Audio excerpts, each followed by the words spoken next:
Hello everyone. Ayan, I'm back in YouTube. Ayan. So, guys, sa ngayon na nagla-live ako ng silent, minsan papakita rin. Actually, sa work ngayon, nag sa silent lang talaga ako kasi may work nga ako. So, kaya rin ako mga guys bumalik sa pagla-live, active live ngayon kahit papaano ay dahil sa nawalan tayo ng harang dahil sa isang violation na lumabag tayo sa community standard ika nga ni YT. So yun, I apologize Lolo YT, alam ko nagkasala ako. So friendly reminders, guys, wag na kayo gumaya sa akin. So, sa mga mayroon pang video dyan na hindi pa nyo na-delete, yung mga galing sa ibang apps, yung mga protas-protas natin dyan.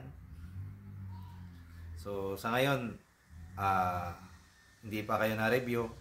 Ako nga, almost 1 year and a half bago na-review. So, nung na-review, ayan. Ang ano kasi ngayon ni YT, hindi lang naman na electronic ang nagre-review, mayroon naman human. So doon tayo nadali sa human na reviewing, so na-review tayo, meron tayong violation. Yun nga sa natin, sa na-upload natin sa mga short video, meron tayong views na 200, 300,000. Yun pala, nakakatuwa. Yun pala, sa huli din ang pagsisisi. So ayan, ganyan nangyari sa akin. Kaya wag nyo na ako gayahin habang maaga pa. Kung meron kayong mga video na ganyan, galing sa ibang apps, paki-delete nyo na lang. Nasa sa inyo rin yun kung maniwala kayo o hindi sa akin. Pero ako, na-experience ko na. Kung noon lang, kung naniwala ako kay Kaislao, eh siguro, hindi ko inabot to, no? So,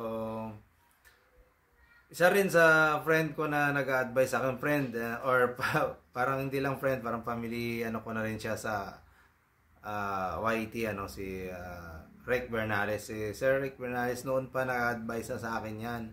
Sir Ariel, delete mo na yan. So, hindi ako, parang, lang ako, sabi ko, wala naman but iba, hindi naman nagdi-delete. So, ganyan nangyari sa akin. So, hanggang sa huli talaga pagsisisi. Ayan, hanggang sa ngayon, hindi pa rin naman ako iniwan ni Sir Rick Bernales. So, thank you, sir. Saludo talaga ako sa iyo. Isa ka talagang tunay na kaibigan. Hindi na iiwan hanggang sa huli. So maraming salamat, Sir Rick.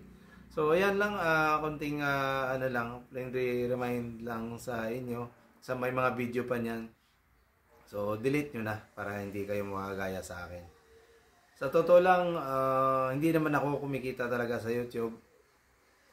Pero siyempre, nakasanayan ko na, ilang years na almost 5 years na ako sa YouTube So hindi tayo sikat, pero nasa YouTube tayo, and then meron tayong harang. Kumbaga, bilong na tayo doon din sa sikat. Kasi, mahirap kaya magkaroon ng harang sa YouTube, no? So, yun lang, friendly reminders ulit sa mga kaibigan natin dyan sa YT. Kung makapanood nito, kung meron kayong upload dyan ng protas o galing doon sa isang apps na yon, delete nyo na habang maaga pa para hindi kayo maging makagaya sa akin. So sa ngayon, nagla-live ako silent, or minsan papakita din, papakita ako sa YouTube ngayon. Ayan, puti na buko, bumalik ako sa live. Puti na. So ayan, friend reminders lang talaga, guys. Maniwala man kayo sa akin o hindi, sundin nyo ako, pero yun yung payo ko kasi nadanasan ng iba, at hindi lang 5 ang na-encounter ko na ganun din ang nadanasan nila. So buti naman nakabalik na sila ngayon sa mayroon na silang harang. Ako, back to zero talaga ako. So humihingi ako ng tulong, guys, sa mga maluwag ang puso, or may magandang puso. May mga laptop tayo dyan, mayroon akong playlist, baka please guys, help nyo naman ako na mabalik yung aking harang. Back to zero kasi yung WH ko. So kailangan kong may magandang puso, magandang loob na magpi-play sa aking playlist. Sana tulungan nyo ako.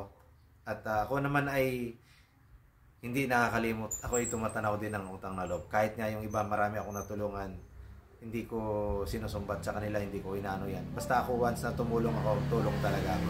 Hindi ako humingi ng kapalit or balikan ako. Hindi. Kasi nangyari, hindi ako naging active sa pag live na almost 9 months. 9 months actually. Dahil sa nagkaroon tayo ng trabaho. So, naging regular tayo sa trabaho.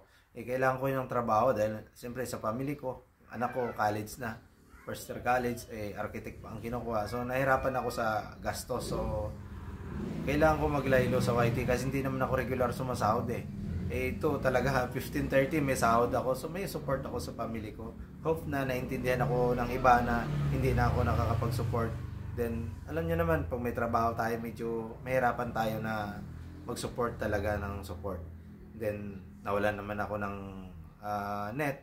Data lang ako. So, hindi talaga ako makapag-support ng unless dati na mayroon akong data na yung Giga Life.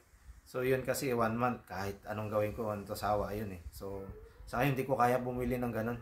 Kasi 1,000 plus na. So, nagkaka-wifi lang naman ako pag sa trabaho. So, hindi talaga ako makapag-full support na. Pero unless may time talaga ako sa YouTube ako, kahit silent, nagsusupport ako. So, ganun lang talaga. So, sana sa mga nakapanood nito, tulungan nyo ako na sana mabalik ko yung aking WH. Meron akong playlist, so sana paki-play naman. Salamat in advance and God bless everyone.